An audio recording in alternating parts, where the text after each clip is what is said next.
Kayo na lang ng kaklase mo. Sabi mo sabay tayo. Liz, wait lang. Dito na ako. Liz! Bakit ngayon ka lang? Bata ka? Eh paano? Nag-commute lang ako. Hindi kami sabay nila dong. Naiinis ako sa kanya eh. Bakit? Anong ladong? Eh paano may kaya ka ba naman na ibang babae kanina? Pinuntahan ko dun sa klase niya. Lilibre ko pa naman sana siya ng merienda. Ibang babae? Oo. Yung kaklasmate mo? Oo. May kayakap na iba? Oo nga. Ano bang meron sa inyo, Liz? Ano bang label nyo?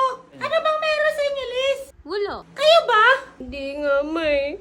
Wala nga kayo sinasabi sa akin eh. Paano ba pumunta bukas sila dong? Tatawag na naman yung tagalabas. Liz! Liz! Liz! Liz! Liz! Liz! Liz! Ay! Tita, nandiyan po si Liz? Ladong, wala daw si Liz. Ay, saan po siya pumunta? Wala nga daw siya. Liz! Liz, ayaw umalis eh. Usap naman tayo! Sige na nga, mapapasukin mo na. Pasok ka na daw, Ladong.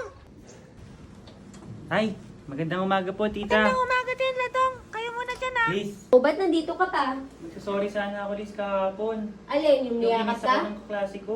Anong kinis? Kinis ka pa niya?